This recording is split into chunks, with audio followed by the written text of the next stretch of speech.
본 방송에서 제공하는 투자 정보는 투자 판단에 대한 조언입니다. 방송에서 제공하는 주식의 가치, 가격 상승 및 하락에 대해서는 방송사에서 보장하지 않습니다.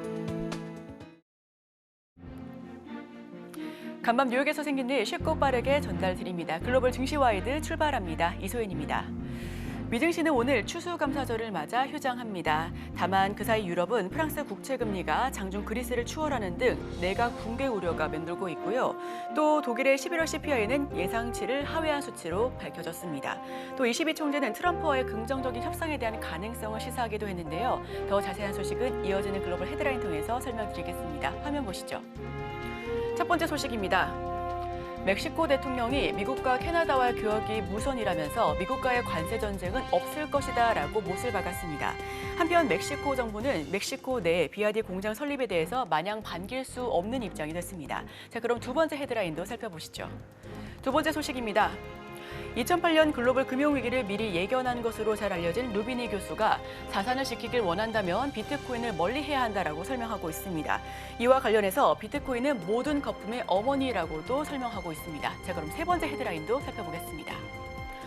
세 번째 소식입니다. 97,000달러를 돌파했었던 비트코인 94,000달러대로 후퇴한 모습입니다. 이와 관련해서 다른 알트코인들도 하방 압력을 크게 받고 있습니다. 자, 그럼 마지막 헤드라인도 살펴보시죠. 고공행진하고 있는 리플은 한 달 새에 179%나 넘게 급등했습니다. 미국 현물 ETF에 대한 ETP의 승인 기대감이 맴돌고 있는 사실인데요. 더 자세한 소식은 아침에 있는 미증시를 통해서 전달드리겠습니다. 함께 하시죠.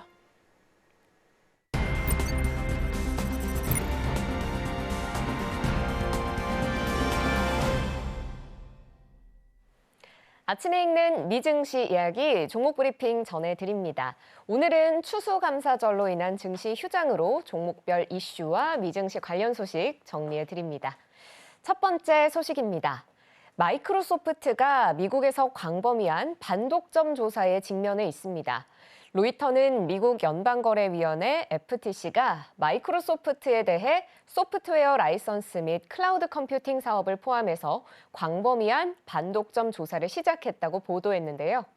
이번 조사는 리나칸 FTC 의장이 내년 1월 퇴임을 앞두고 승인한 것으로 전해집니다.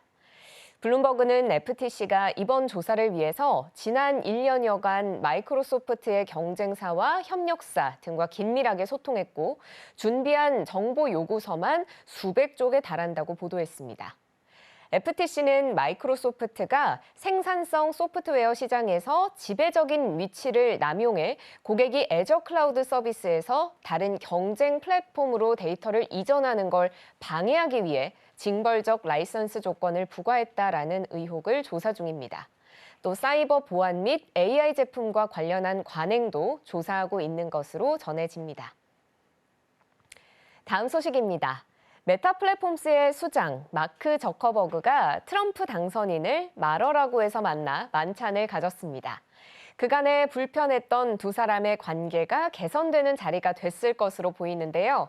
저커버그는 현지 시간 26일 트럼프 당선인을 만나기 위해 플로리다 마러라고를 방문했습니다. 저커버그는 트럼프 당선인에게 당선 축하 인사를 건넸고 트럼프 역시 화답했다고 하는데요. 이른 오후에 시작된 두 사람의 면담은 저녁 식사로까지 이어졌습니다. 이후 메타는 성명을 내고 면담에 대해 미국의 기술 혁신을 위해 중요한 순간이었다고 밝혔습니다. 그러면서 저커버그는 트럼프 당선인에게 감사한 마음을 지니고 있다고 했죠. 사실 두 사람은 수년간 갈등 관계에 있었는데요. 공화당 측은 페이스북이 공화당 성향의 사용자 혹은 게시물을 검열했다고 주장했고 지난 2021년에는 미 의사당 폭동 사태 이후에 페이스북이 트럼프 당선인의 계정을 차단하며 갈등이 더욱 심해졌습니다. 트럼프는 심지어 저커버그를 감옥에 보낼 수도 있다고 했죠. 하지만 메타는 작년 초 트럼프의 페이스북과 인스타그램 계정을 복구하고 이번 대선을 앞두고도 저커버그가 트럼프 당선인과 최소 2차례 이상 전화 통화를 하는 등 관계 개선에 공을 들여왔습니다. 다음 소식입니다. 월가는 내년에 미국 주식에 대한 대안이 없는 것으로 전망하고 있다고 마켓워치가 보도했습니다. 보도에 따르면 미국 주식은 지난 15년간 거의 모든 경쟁자들을 앞질렀고 투자은행들은 내년에도 이 같은 흐름이 바뀌지 않을 것으로 보고 있습니다. 골드만삭스, UBS, 바클레이스, JP 모건 체이스 등의 분석가들은 S&P 500 지수가 2년 연속으로 25% 이상의 수익률을 제공할 가능성이 높으므로 투자자들은 큰 미국 주식에 투자를 계속해야 한다고 추천했죠. 물론 미국 경제도 위험 요인은 존재한다고 봤는데요. 미국 대형 기업에 대한 고평가나 정책 의제 등으로 변동성이 더 커질 수 있고 국채 수익률 상승도 일부 투자자들의 불안 요인으로 작용할 수 있다고 짚었습니다. 다만 여전히 견고한 미국의 경제 상황과 AI 혁명은 이 미국 주식에 여전히 유리하게 작용할 것으로 봤습니다. 팩트셋에 따르면 미국 주식이 글로벌 주식시장에서 차지하는 비중은 2001년 후반 이후에 최고 수준으로 상승했습니다. 해당 데이터에 따르면 미국의 시가총액은 글로벌 주식시장 가치의 50% 이상을 차지합니다. 다음 소식입니다. 트럼프의 관세 정책으로 인해서 유럽의 완성차 기업들 주가가 잇따라 하락했는데요. 공급망이 불확실해지고 투자자들의 비용 상승에 대한 우려를 불러일으켰기 때문입니다. 이들 회사 중 다수는 트럼프가 25%의 관세를 예고한 멕시코에 공장을 갖고 있죠. 다만 이런 우려에 페라리는 동요하지 않는 모습인데요. 글로벌 투자평가사 모닝스타의 분석가 렐라 수스키는 CNBC와의 인터뷰에서 페라리는 모든 제조 공정이 이탈리아 마라넬로 공장에서 이루어지며 얼마의 관세가 매겨지든 타겟 고객과 또 자동차의 가격을 고려했을 때 이를 소비자에게 쉽게 전가할 수 있다고 분석했습니다. 수스키는 만일 미국이 유럽에서 들어오는 모든 상품에 대해서 30%의 관세를 부과하더라도 소비자들이 페라리를 구매하는 걸 막진 못할 거라고 봤습니다. 페라리는 올해 유럽의 경쟁 자동차 제조업체들을 크게 앞지르며 성장했는데요. 페라리의 주가는 올해 들어서만 34% 이상 상승했고 프랑스의 르노나 독일의 메르세데스 벤츠 그룹보다도 성장폭이 상당히 컸습니다. 다음 소식입니다. 중국의 전기차 시장 가격 전쟁이 격화하고 있습니다. 판매량을 기준으로 했을 때 세계 최대 규모의 전기차 제조업체인 중국의 비아디가 부품 공급업체에 내년부터 가격을 10% 인하해 줄 것을 요청했다고 외신들이 보도했습니다. 파이낸셜 타임스에 따르면 비아디는 최근 부품 공급업체들의 이메일을 보내 내년에 전기차 시장 경쟁에 대결전이 예상되며 비아디의 경쟁력 제고를 위해 공급망 전체의 노력이 필요하다고 밝혔습니다. 그러면서 내년 1월 1일부터 비아디에 공급하는 부품의 가격을 10% 인하하고 12월 15일까지 인하된 가격을 통보하라고 전했죠. 상하이 자동차 그룹 역시도 비슷한 방식으로 비용 절감에 나선 것으로 전해집니다. 트럼프 행정부 출범을 앞두고 시장의 불확실성이 커지는 상황에서 중국의 전기차 업체들이 비용을 줄이고 판매 가격까지 인하하면서 출혈 경쟁이 심해질 거란 전망입니다. 한편 테슬라 역시 상하이 공장에서 생산하는 모델 Y에 대해 연말까지 10,000위안을 할인한다고 지난 25일 밝혔습니다. 이에 따라 중국에서 모델 Y의 판매 가격은 23만 9,900위안, 우리 돈 약 4,610만 원으로 출시 이후 가장 저렴해졌습니다. 지금까지 종목 브리핑 전해드렸고요. 저는 잠시 뒤 글로벌 이슈 들고 다시 찾아오겠습니다.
글로벌 마켓 리뷰 시간입니다. 함께 하실 분은 루크투자연구소 임순재 대표님 함께하겠습니다. 어서 오세요. 네, 안녕하십니까? 네, 글로벌 헤드라인입니다. 12월 글로벌 증시 전망 및 대응 전략에 대해서 이야기 나눠볼 텐데요. 거의 2주 내내 12월 증시에 대해서 여쭤보고 있는 것 같습니다. 자, 그만큼 연말을 바라보는 우려감과 기대감이 크기 때문으로 보여지는데, 자, 12월 어떤 이벤트가 산재해 있을까요? 네, 11월 달 같은 경우는 전반적으로 그 미국 대선 이후에 미국 같은 경우는 좋은 주가 흐름을 보였다라고 보시면 될 것 같고요. 대신 이제 국내 시장에서는 좀 불안한 그런 모습들을 좀 보였다라고 보시면 될 것 같습니다. 특히 이제 미국 같은 경우에는 S&P 500이 6,000포인트를 넘어서면서 이제 사상 최고치를 이제 경신을 하고 있는 그런 상황이죠. 특히 이제 트럼프 후보가 이제 여러 이제 정책들이 나오면서 일단 미국 증시에는 좀 긍정적인 그런 이제 모멘텀을 갖는다라고 보시면 될 것 같습니다. 그런 기대감이 지금 주가에 반영이 되면서 미국 3대 지수 전부 다 좋은 그런 모습을 보이고 있고요. 여기에 이제 러셀 2000 같은 경우도 최근에 금리 인하 기조, 그다음에 이제 트럼프 당선 이후에 실적 부분들이 상당히 개선될 가능성에 대한 그런 기대가 커지면서 좀 더 높은 상승률을 기록을 하고 있습니다. 그러다 보니까 빅테크 관련된 기업들은 전반적으로 조금 주가가 횡보를 보이는 데 비해서 여타 종목들로 지금 이제 상승세가 확산되고 있는 그런 상황이다라고 보시면 될 것 같습니다. 이에 비해서 이제 국내 시장 같은 경우에는 트럼프 당선인이 이제 당선이 결정된 이후에 상대적으로 조금 약한 그런 모습을 보이고 있습니다. 특히 국내에서 이제 주력으로 하고 있는 여러 이제 반도체나 2차전지 관련된 기업들에 대한 규제에 관련된 부분 아니면 특히 이제 보조금에 대해서 이제 폐지에 대한 그런 이제 여러 여론들이 나오면서 전반적으로 국내 증시에서는 조금 부담으로 작용을 하고 있다라고 보시는 게 맞지 않을까 싶고요. 특히 여기에 이제 트럼프 2기 행정부의 지금 주요 경제 부처의 수장들이 지금 결정이 되고 있는데요. 이런 이제 경제 부처의 수장들이 이제 전반적으로 조금 기존에 이제 있었던 그런 이제 그 트럼프 행정부의 강한 그런 이제 모습, 아까 그 공약상 추진에 대한 그런 우려감으로 인해서 아마 좀 더 국내 증시는 그런 추이를 좀 더 볼 가능성은 있다라고 생각을 하고 있습니다. 12월 증시를 본다라고 하게 되면 일단 트럼프 당선인이 당선된 이후에 관련된 랠리가 잠깐 지금 존재를 하고 있는 그런 상황입니다. 그렇지만 이게 2016년의 재판 아니냐라는 그런 이제 얘기들이 좀 많이 나오고 있는데요. 화면에서 잠깐 보신다라고 하게 되면 네드 데이비드 리서치에서 이제 만든 자료입니다. 내용을 보시면 2016년도와 2024년도에 이제 트럼프 후보가 당선된 이후에 주가 흐름이다라고 보시면 되는데요. 지금 파란색으로 표시되어 있는 게 2016년도 그런 주가 흐름입니다. 당선 직후에 주가가 급등을 한 이후에 12월 중순서부터 그 다음에 9월까지, 그러니까 2017년 9월까지 옆으로 횡보하는 그런 모습을 보이고 나서 상승을 하는 그런 모습을 보였습니다. 그러니까 트럼프 후보가 당선이 된 이후에 그런 이제 기대감으로 올랐다가 그 정책이 실질적으로 집행이 될 때까지 옆으로 좀 횡보를 했다라고 보시면 될 것 같고요. 그 이후에 집행이 되면서 이제 다시 상승하는 그런 이제 추이를 보이고 있습니다. 이번에도 지금 초반 그 흐름을 본다라고 하게 되면 상당히 좀 비슷하게 지금 움직이고 있다라고 보시면 되는데요. 지금 이제 노랗게 표시된 선인데 지금 거의 당선 이후에 급등했다가 조금 조정을 한 그런 모습을 보이고 있습니다. 여기에 이제 아마 12월 초 정도까지는 중순까지는 상승 여력은 좀 더 남아 있다라고 생각이 되고 있는데요. 그 다음에는 어느 정도 차익 매물이 나올 가능성이 상당히 높다라고 보시면 될 것 같습니다. 지금 11월 이제 하순에 접어들면서 미국 주가 흐름을 본다라고 하게 되면 기존에 많이 지금 트럼프 당선인이 수혜를 볼 수 있는 에너지나 아니면 산업재, AI 여러 종류가 이제 상승을 보였다가 상승 탄력이 조금씩 둔화되고 있는 그런 모습을 좀 보이고 있는데요. 어느 정도 이제 트럼프 2.0 행정부에 대한 기대감이 이미 시장에 좀 반영이 된 거 아닌가라는 생각이 되고 있고요. 그렇다라고 하게 되면 12월 달 증시는 11월과 같은 그런 상승세를 보인다라기보다는 일단은 조금 쉬어가는 그런 시간을 보낼 가능성도 있어 보인다라고 생각을 하고 있습니다. 네, 미증시는 11월 내내 대선이라는 불확실성을 제거한 후 상승 흐름을 보여줘 왔습니다. 러셀 2000 지수도 오름세를 기록해 왔었는데요. 다만 우리 증시는 좀 다른 모습이었었죠. 국내에서는 부담 역시도 함께 자리했었습니다. 추가적으로는 향후 주가 추이도 계속해서 살펴보셔야 될 것 같습니다. 자, 어제 금융통화위원회 깜짝 금리 인하 단행했습니다. 사실 채권 전문가 100명 중 거의 83%가 이번에 동결을 점치기도 했었기 때문에 그야말로 깜짝이 아닐 수가 없는데요. 그만큼 침체된 내수에 대한 걱정도 함께하고 있고 또 경제 활성에 대한 기대감도 자리하고 있습니다. 이제 시선이 12월 FOMC로 좀 옮겨가는 양상인데 대표님께서는 25bp 인하 쪽으로 조금 더 무게를 두고 계실까요? 동결 쪽으로 무게 두고 계실까요? 일단 지금 상황에서는 인하 쪽이 조금 더 우세하지 않을까라는 생각을 해보고 있습니다. 뭐 전일 한국은행에서 이제 깜짝 이제 기준금리 인하를 했죠. 그러니까 이 기준금리 인하를 했다라는 건 그만큼 이제 국내 시장이 그러니까 국내 경제 상황이 상당히 좀 안 좋은 그런 이제 모습을 좀 보이고 있다라고 보시면 될 것 같습니다. 특히 이제 은행에서 같이 이제 발표한 내용을 보면 내년도 경제 성장률을 2% 이하로 지금 예상을 하고 있습니다. 1.9%로 지금 하향 조정을 했는데요. 그만큼 국내 경제에 대한 그런 우려감이 상대적으로 좀 크게 작용을 했다라고 보시면 될 것 같습니다. 뭐 한국은행에서 이제 기본적으로 얘기하는 거는 물가가 그만큼 안정이 됐다라는 거에 이제 방점을 찍어서 이제 얘기를 하고 있는데 그동안 이제 금리를 인하하기가 좀 쉽지 않다라는 쪽을 본다라고 하게 되면 뭐 가계대출 부분이 계속 증가를 하고 있고 그다음에 집값 상승률도 여전히 지금 플러스권을 유지하고 있다라는 그런 관점이었거든요. 과연 이번에 금리 인하를 단행을 한다라고 하게 되면 그만큼 이제 이런 이제 우려 섞인 그런 이제 전망들을 과연 어떤 형태로 해결할 수 있겠느냐라는 부분도 같이 좀 보셔야 되지 않을까 싶습니다. 다만 이제 이번에 금리 인하를 했던 이유 중에 하나를 본다라고 하게 되면 미국에서도 12월 달 FOMC에서 금리를 인하할 거에 대한 기대감을 좀 선반영된 거 아닌가라는 좀 생각을 해보고 있습니다. 그만큼 시장 내에서는 미국의 기준금리 인하에 대해서 상당히 높은 수준으로 지금 이제 확률로 이제 기대를 하고 있다라고 보시면 될 것 같고요. 특히 이제 미국 내에서 본다라고 하게 되면 계속 인플레이션이 계속 좀 안정화를 찾는 그런 모습을 좀 보이고 있습니다. 뭐 인플레이션이 안정화를 찾으면서 기준금리 인하에 대한 그런 이제 욕구가 계속 확대되고 있는데요. 지금 미국의 기준금리 같은 경우에는 과거에 뭐 CPI 상승률이 9%일 때를 기준으로 지금 만들어져 있는 그런 상황이기 때문에 지금 뭐 2%대 지금 중반으로 내려온 걸 감안한다라고 하게 되면 기준금리도 그만큼 인하가 되어야 되는 거 아니냐라는 그런 이제 해석들이 좀 많이 나오고 있는 그런 상황입니다. 다만 이제 지금 기준금리에 대한 뭐 여러 가지 이제 얘기들이 나오면서도 조금 우려 섞인 거는 트럼프 행정부가 이제 출범을 하게 된다라고 하게 되면 지금 계속 얘기하고 있는 게 관세를 이제 높이겠다라는 내용하고요. 그다음에 감세 정책과 재정 정책을 이제 유지하는 그런 이제 내용들이 있습니다. 물론 이제 재정 적자를 줄이기 위한 여러 이제 조치를 할 것이다라고 하는데 과연 그게 쉽게 이루어질 수 있을지는 조금 더 지켜보셔야 될 걸로 보여지고요.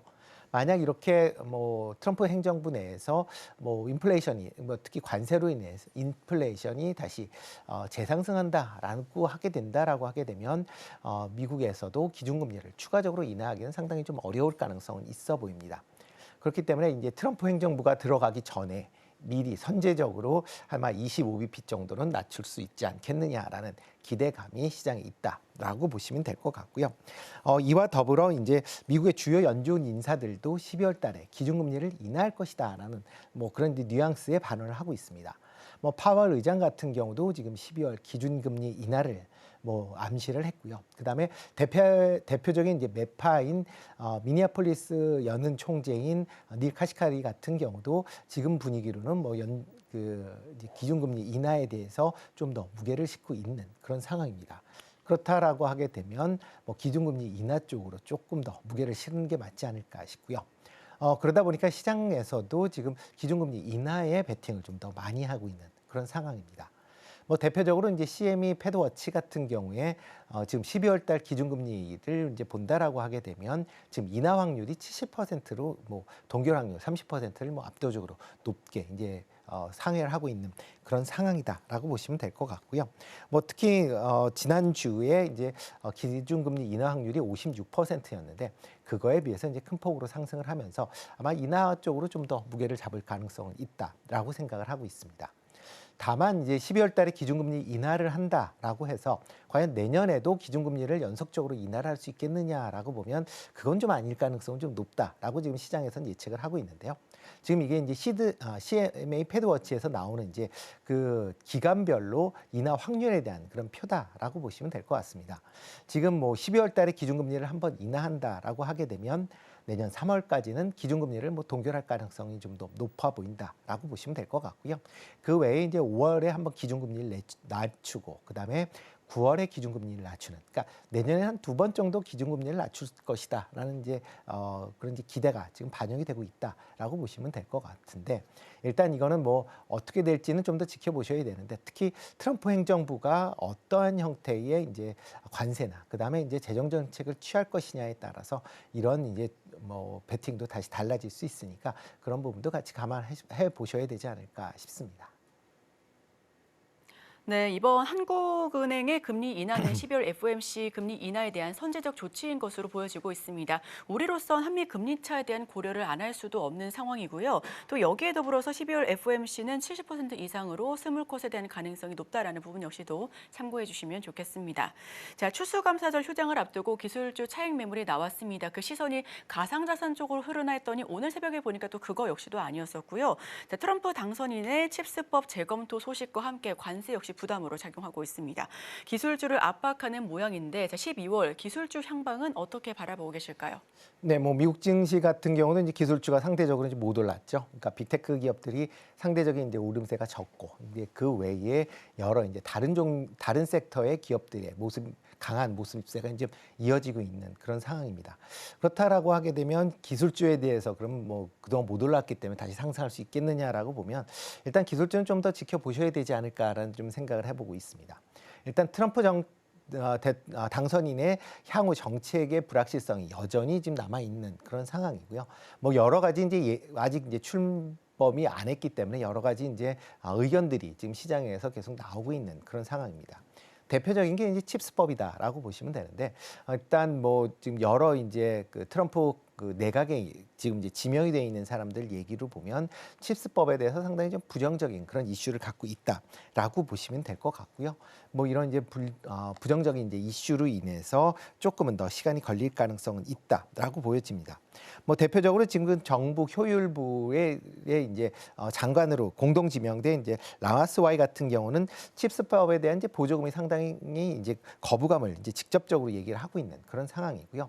최근 바이든 정부에서 이런 칩스법에 따른 이제 대형 반도체 업체들과의 지금 보조금 지급 계약들을 이제 체결을 하고 있는데, 이거에 대해서 향후에 트럼프 행정부가 들었으면 감사관을 통해서 관련된 내용을 이제 재검토하겠다라고 지금 밝히고 있습니다.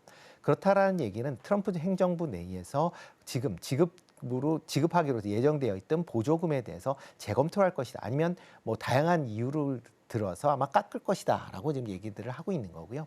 그렇다라고 하게 되면 이런 보조금에 대한 불확실성은 여전히 있을 것이다라는 보시면 될 것 같습니다.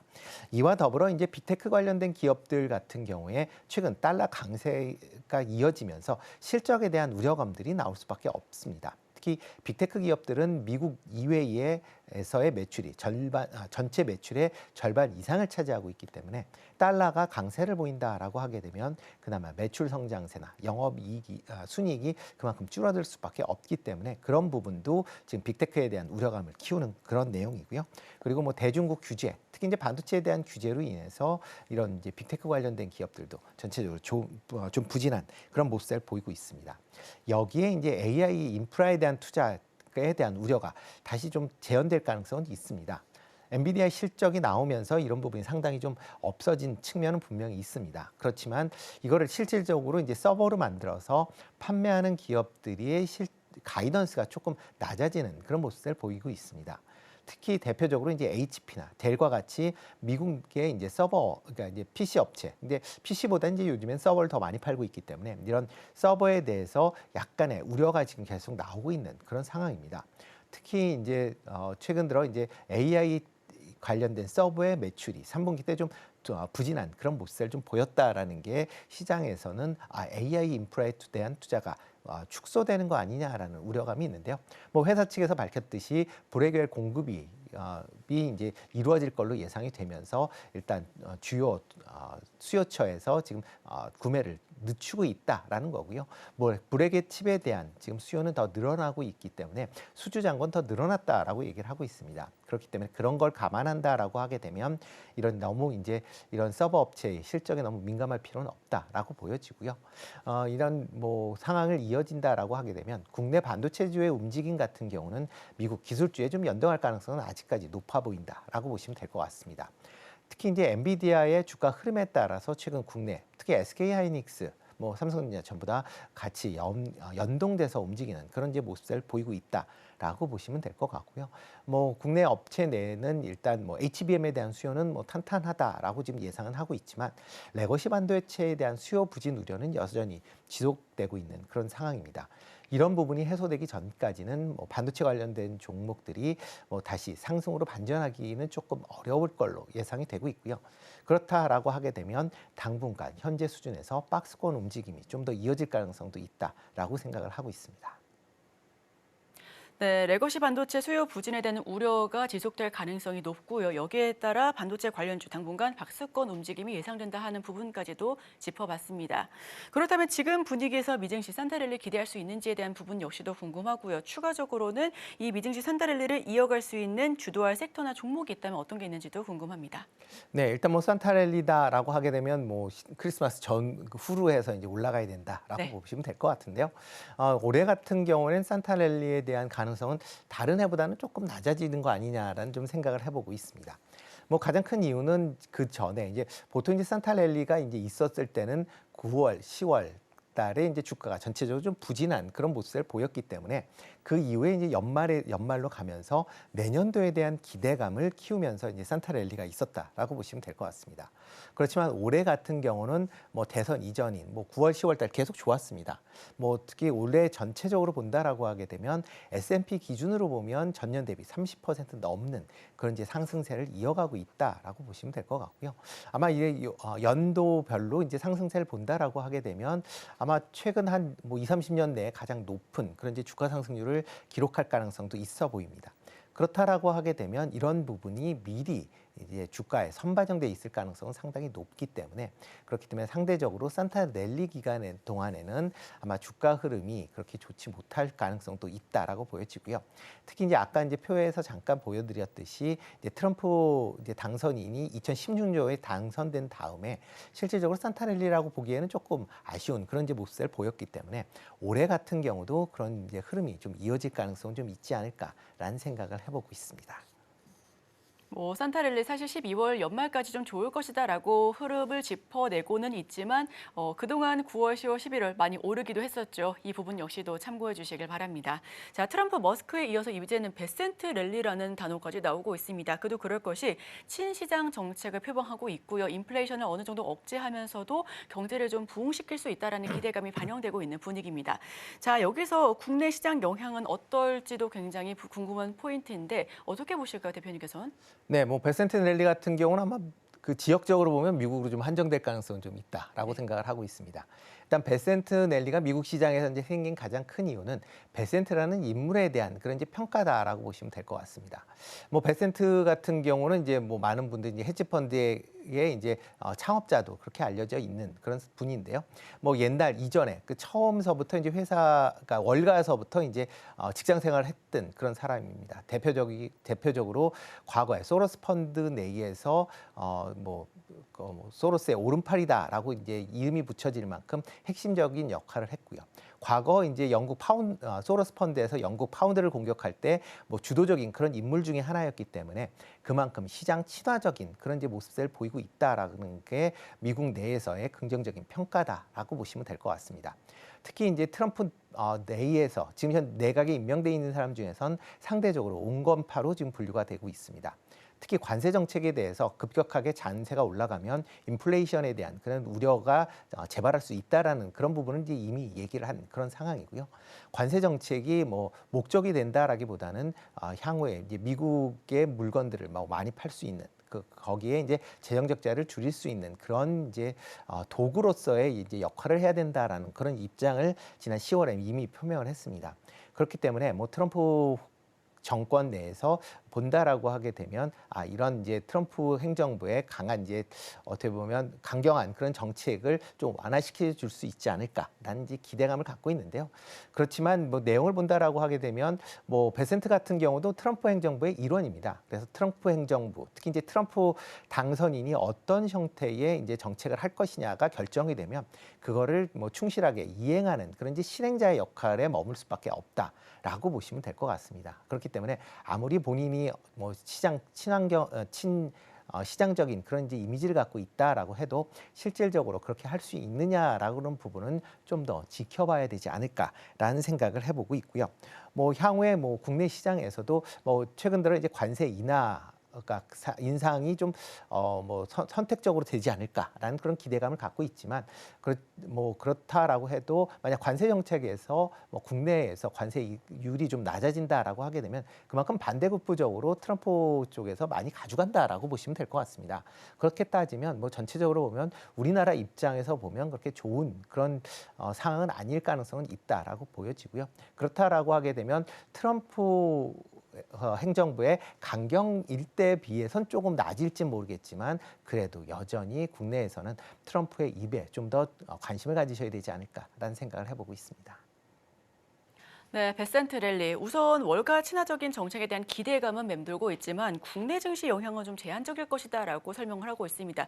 즉 미국 한정 온건파라고 하는 건데요. 자, 여기에서 12월 시장 대응 전략을 짜기 위한 우리 리포트 어떻게 포트폴리오를 재개편해야 될지도 마지막 포인트로 좀 잡아보면 좋겠는데 이 부분 관련해서는 12월에 우리가 어떤 전략을 좀 짜봐야 될까요? 네, 뭐 12월 같은 경우에 뭐 국내 시장도 일단은 지금 뭐 그렇게 좋은 그런 내용들은 없습니다. 네. 여전히 이제 트럼프 행정부에서 이제 어떻게 할 거에 대한 불확실성이 계속 이제 시장에 잔존하고 있다라고 보시면 될 것 같고요. 이런 불확실성이 계속 지속되고 있는 상황에서 뭐 공격적으로 할 수 있다라고 보기에는 아직은 조금 시기상조 아닌가 싶습니다. 뭐 공격적으로 한다라고 하게 되면 트럼프 행정부가 출범한 이후에 좀 더 하시는 게 더 맞지 않을까 싶고요. 그렇다라고 하게 되면 12월 달 증시도 뭐 지금 상황에서 뭐 크게 뭐 상승으로 반전하기보다는 아마 박스권 내에서 그 등락을 계속 이어가는 그런 이제 횡보 장세가 이어질 가능성은 좀 있다라고 보여집니다. 특히 이제 국내 업체들 같은 경우는 이제 보조금 폐지에 대한 이슈가 계속 좀 불거질 가능성은 있다라고 보시면 되는데요. 특히 뭐 IRA법 아니면 뭐 칩스법에 따라 보조금에 대한 뭐 대폭적인 축소나 아니면 뭐 폐지 그런 이제 얘기도 나오고 있기 때문에 그런 부분이 어떻게 진행될지에 대한 부분도 같이 좀 주목해 보셔야 되지 않을까라는 생각을 해보고 있습니다. 그렇기 때문에 12월 달에는 뭐 공격적인 것보다는 내년에 업황에 대한 기대감을 갖고 있는 그런 섹터나 종목으로 선별하는 그런 이제 시기로 보시는 게 좀 더 낫지 않을까라는 생각을 해보고 있습니다. 특히 이제 지금 뭐 내년도에 이제 업황 개선에 대한 부분, 특히 미국 내에서 이제 트럼프 행정부가 출범을 한다라고 하게 되면 그거에 맞춘 형태의 그런 이제 종목이나 섹터를 선택하시는 게 좀 더 맞지 않을까 싶고요. 특히 트럼프 행정부에서 트럼프 대통령이 당선인이 직접적으로 얘기한 부분, 뭐 대표적으로 뭐 방산에서 이제 조선 관련된 분야 같은 경우는 뭐 최근 이제 급등한 이후에 조금 조정을 받고 있는데 이런 조선 관련된 부분은 여전히 조금 관심 있게 보시면 어떨까 싶습니다. 특히 미국 내의 해군에 대한 그런 이제 전력 증강이 뭐 불가피한 그런 상황이기 때문에 그런 부분을 뭐 유념해서 좀 보시면 좋을 것 같고요. 그리고 이제 미국의 이제 관세 정책에서 상대적으로 좀 자유로울 수 있는 그런 이제 섹터들 같은 경우도 조금 관심 있게 보시면 어떨까 싶습니다. 대표적으로 이제 엔터나 게임 관련주다라고 보시면 되는데 특히 이제 엔터 관련된 종목들 같은 경우는 미국 관세가 없어진다, 그러니까 부과가 못한다라는 부분과 더불어 대중국 관계 개선이 이루어진다라고 하게 되면 그만큼 이제 실적 측면에서 내년에는 좀 개선될 가능성도 있다라는 점에서 아마 좀 관심 있게 보시면 어떨까 싶고요. 뭐 시장 전체적으로는 계속 개별적인 이슈가 이어질 걸로 예상이 되고 있습니다. 그렇기 때문에 개별 이슈에 따른 단기 트레이닝 관점의 전략은 여전히 유효하다라고 보시면 될 것 같습니다. 네, 공격적인 투자는 취임 이후 1월 이후에 조금 더 살펴봐 주시면 좋을 것 같고요. 12월 한 달간의 박스권 장세가 예상되고 있으니까 그 내에 어떤 섹터와 어떤 종목이 좀 유효할지 함께 좀 판단해 보시면 좋을 것 같습니다. 이 내에서는 조선과 엔터, 게임 조금 더 주목해 보시면 좋겠다라고 말씀해 주셨으니까요. 투자 판단에 참고해 주시길 바랍니다. 지금까지 루크투자연구소 임순재 대표와 함께했습니다. 오늘 말씀 고맙습니다. 네, 고맙습니다.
오늘 아침 빼놓을 수 없는 글로벌 이슈 쉽게 읽어드립니다. 아침에 읽는 미증시 이야기 어떤 이슈들이 있었는지 함께 살펴보시죠.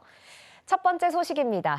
조 바이든 미 대통령이 트럼프 당선인의 관세 부과 정책에 대해 부정적인 입장을 피력했습니다. CNBC 보도에 따르면 바이든 대통령은 추수감사절을 맞아 매사추세츠주의 한 소방서를 방문한 자리에서 트럼프 당선인이 캐나다와 멕시코에 25%의 관세를 부과하기로 한 걸 다시 생각해 보길 바라며 이는 역효과가 발생할 수 있다고 생각한다고 밝혔습니다. 트럼프 당선인 인수팀은 바이든의 발언에 대한 CNBC의 논평 요청에 즉각 답을 내놓진 않았는데요. 한편 관세 부과 대상국으로 지목된 멕시코의 클라우디아 셰인바움 대통령은 트럼프 당선인과의 통화 후 관세에 대해 구체적으로 논의하진 않았다면서 이주와 마약 펜타닐 밀매 등 현안을 얘기했고 조만간 미국 총기가 멕시코 범죄 조직으로 흘러들어가는 문제에 대해서도 대화할 것이라고 설명했습니다. 그러면서 저와 트럼프 당선인은 양국 사이에 좋은 관계가 있을 것이라는 데 동의했다며 잠재적으로 관세 전쟁은 없을 것으로 예상한다고 한층 누그러진 입장을 내놨습니다. 한편 캐나다는 미국산 제품의 보복 관세를 검토 중이라고 AP통신이 현지 시간 28일 캐나다 고위 당국자를 인용해 보도했습니다. 이 당국자는 캐나다 정부가 모든 만일의 사태에 대비하고 있고 보복 관세를 부과할 경우 어떤 제품을 겨냥해야 할지 생각하기 시작했다고 말했습니다. 다만 이와 관련해 아직 아무런 결정도 내려지지 않았다고 합니다. 다음 소식입니다. 정부 효율부 수장 일론 머스크가 연일 불필요하다고 생각되는 부서와 직원들을 겨냥하는 등 거침없는 행보를 보이고 있습니다. 머스크는 현지 시간 27일 자신의 소셜미디어 X에서 미 소비자 금융보호국인 CFPB를 폐지해야 한다고 주장했는데요. 그러면서 중복되는 규제기관이 너무 많다고 덧붙였습니다. CFPB는 버락 오바마 행정부 시절인 2010년에 설립된 기관으로 소비자를 보호하고 금융기관을 규제하는 역할을 맡고 있습니다. 그동안 공화당 일각에서 CFPB 폐지에 대한 목소리가 있었지만 실제 폐지로 이어지진 못했죠.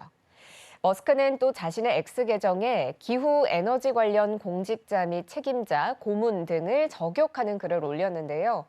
CNN은 머스크가 관료들을 표적으로 삼으면서 몇몇 연방 공무원은 신체적인 위협을 포함해 자신의 삶이 영원히 바뀔까 봐 두려워하고 있다고 전했습니다. 다음 소식입니다. 크리스틴 라가르드 ECB 총재가 트럼프 당선인의 관세 부과로 촉발될 수 있는 무역 전쟁 가능성에 대해 보복이 아닌 협상이 필요하다고 밝혔습니다. 라가르드 총재는 파이낸셜 타임스와 가진 인터뷰에서 격렬한 무역 전쟁은 세계 경제 성장을 파괴할 위험이 있다고 경고하며 유럽의 정치 지도자들을 향해 관세에 대해 트럼프 당선인과 협력하고 미국산 제품을 더 많이 구매하라고 촉구했습니다. 라가르드는 EU가 액화 천연가스와 방위 장비와 같은 미국산 제품들을 구매하는 방안으로 트럼프 행정부에 대응해야 한다고 주장했는데요. 그러면서 이것이 아무도 승자가 될 수 없는 맞대응으로 이어질 수 있는 순수한 보복 전략보다 더 나은 시나리오라고 주장했습니다. 대규모 무역 전쟁은 누구에게도 이득이 되지 않으며 세계적인 경제 성장률 둔화로 이어질 수 있다고 우려했죠. 다만 그는 미국을 다시 위대하게 만들자는 트럼프 당선인의 슬로건에 대해서 세계적인 수요가 감소하고 있는데 어떻게 미국을 다시 위대하게 만들 수 있겠느냐고 비판했습니다. 또한 그는 트럼프가 중국산 외의 제품에 10에서 20%의 관세를 도입하겠다라고 공언한 점이 흥미롭다고 밝히면서 관세의 범위를 제시했다는 건 논의 가능성이 있다는 걸 의미하며 협상 테이블에 앉아 어떻게 협력할 수 있는지를 살펴볼 기회가 만들어졌다고 밝혔습니다. 다음 소식입니다.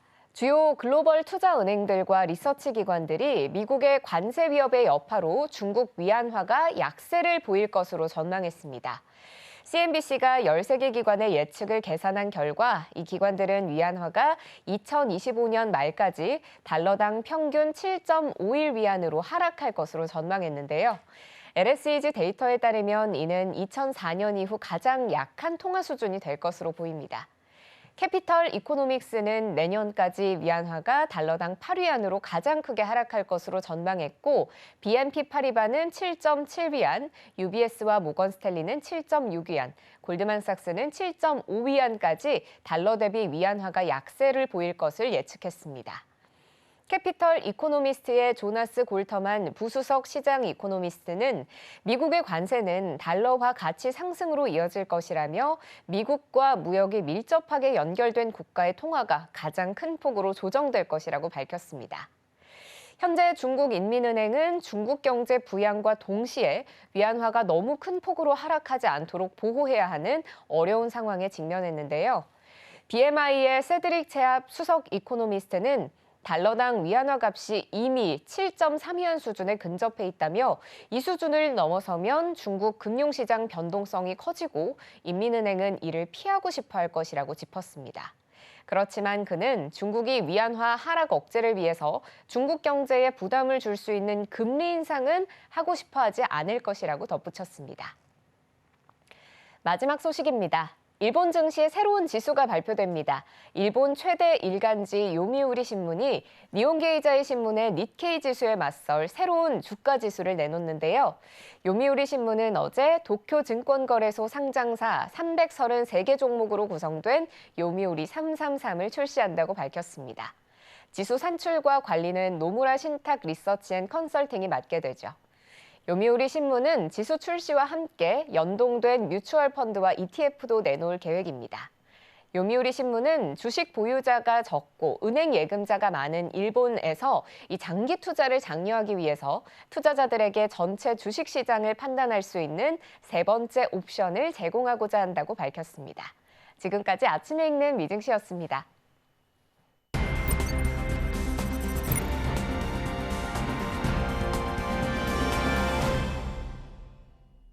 네, 투자하실 때 참고하시면 좋을 리포트 살펴보겠습니다. 와이드 리포트 시작합니다. 델, 엔비디아 GPU와 함께 성장하고 있는 서버 사업. KB증권의 리포트입니다. 생성형 AI 수요 확대로 엔비디아의 GPU와 델 테크놀로지의 서버 매출이 함께 성장세를 보여주고 있습니다. 델의 파워 엣지 XE9680 서버는 엔비디아의 호퍼 그리고 블랙웰 칩 8개까지 탑재를 할 수가 있고요. 인공지능 모델의 훈련과 추론에 적합한 모델입니다. 지난 2024년 5월 델은 엔비디아 기반 델 AI 팩토리를 발표했습니다. 이 포트폴리오에는 엔비디아의 블랙웰 아키텍처 기반 GPU를 탑재한 새로운 서버 제품인 파워 엣지 XE9680L이 포함되어 있었는데요. 엔비디아의 젠슨왕 CEO도 엔비디아와 델은 함께 협력하여 전 세계의 다양한 산업군의 산업용 디지털 트윈 등을 구축할 수 있도록 지원할 계획이다라고 밝힌 바 있습니다. 엔비디아의 GPU 수요 증가는 델의 서버 판매 확대로 이어지고 있습니다. 델의 서버 및 네트워크 매출은 2024년 3분기 기준 73.6억 달러로 전년 동기 대비 58.2% 증가한 바 있습니다. 서버 및 네트워크 매출이 전체 매출에서 차지하는 비중도 30.2% 수준으로 전년 동기 대비 9.3%포인트 증가했으며 지난 2021년 3분기 16%에서 14.2%포인트 증가한 바 있습니다. 델은 3분기 서버 주문은 블랙웰 특히 GB200 설계 기반 서버로 빠르게 전환됐으며 해당 제품이 수주 잔고에 포함되어 있다라고 밝힌 바 있는데요. 엔비디아는 AMD 등 GPU 8개의 탑재가 가능하다라고 설명하고 있습니다. 델의 XE9680 서버는 델 최초의 X8X GPU 플랫폼으로 생성형 AI 그리고 머신러닝, 딥러닝 그리고 HPC 하이 퍼포먼스 컴퓨팅에 맞춰서 설계가 된 바 있습니다. 해당 서버는 공랭식으로 최대 64코어 5세대 인텔 제온 프로세서가 2개까지 탑재가 가능하고요. 높은 GPU 메모리 용량과 대역폭을 제공하고 있는 것으로 알려져 있습니다. XE9680은 엔비디아의 NV링크와 완벽하게 상호 연결된 8개의 H100 또는 H200 GPU와 호환이 가능하다라고도 설명하고 있는데요.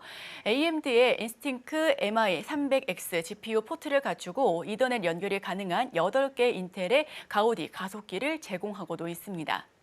매출 성장 반영한 주가는 저평가되어 있으나 주가 변동성도 우리는 고려를 해야 합니다. 대래 향후 매출 성장성은 동종업종 대비 높게 나타나고 있으며 이를 반영한 기업 가치도 비교적 저평가되어 있다라고 분석을 하고 있는데요. 무리한 자사주 매입에 의한 자본 감소 등은 주가 변동성을 높일 수 있는 요인으로 작용하고도 있습니다.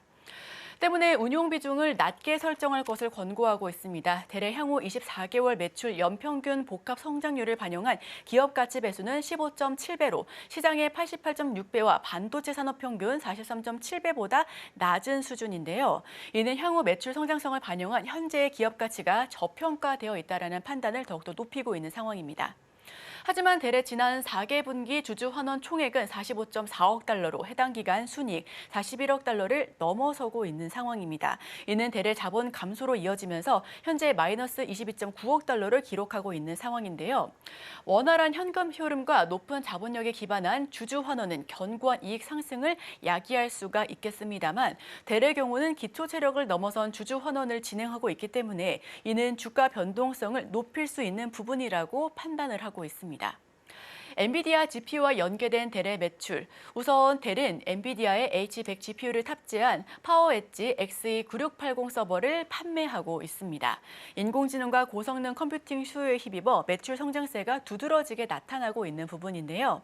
젠슨항 CEO는 호퍼 칩의 수요는 여전히 강하고 현재 생산 중인 블랙엘에 대한 기대감 또한 대단히 높다라고 계속해서 설명하고 있습니다. AI 시대가 본격적으로 시작되면서 이에 따라 엔비디아는 사상 최대 매출을 달성했다라고도 언급을 계속해서 거듭하고 있는데요. 지난 2024년 5월 델은 엔비디아와 협력을 확대하면서 엔비디아 기반 델 AI 팩토리를 발표한 바 있었습니다.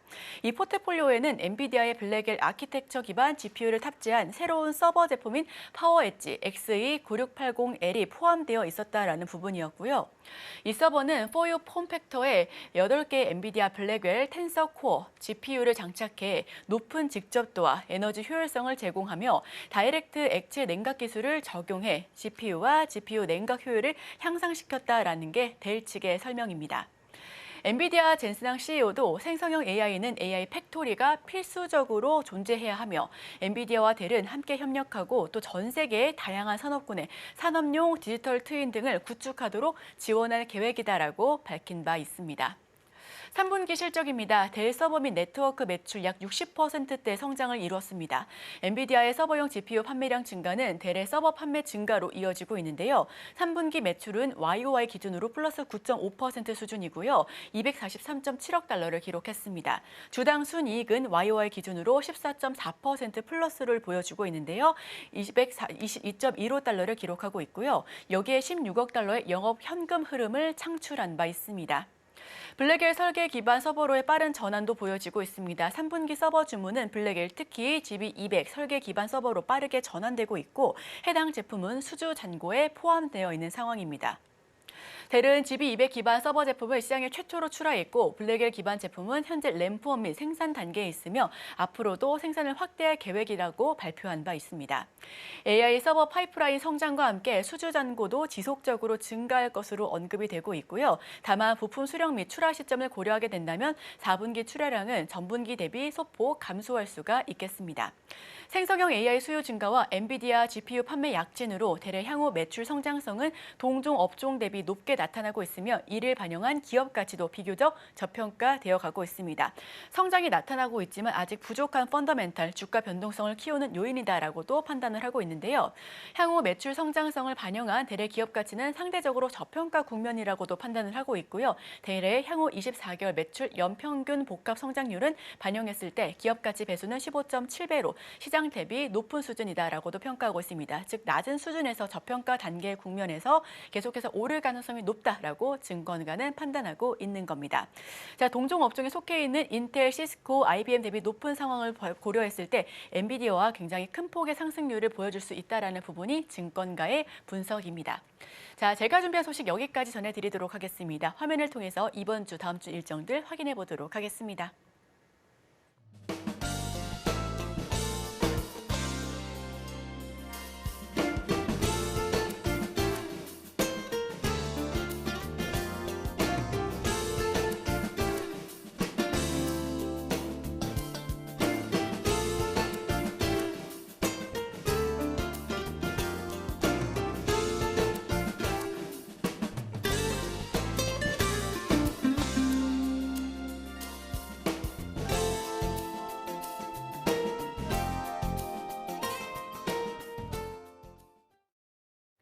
네, 저희가 준비한 소식은 여기까지 전해드립니다. 바로 이어서 출발 증시와이드와 함께 더 다양한 인사이트 가져가시길 바랍니다.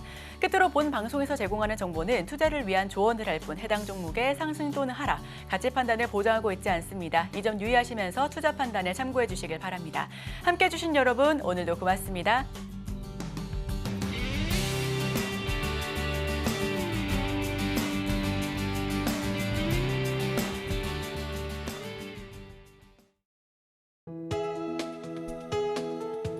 본 방송에서 제공하는 투자 정보는 투자 판단에 대한 조언입니다. 방송에서 제공하는 주식의 가치, 가격 상승 및 하락에 대해서는 방송사에서 보장하지 않습니다.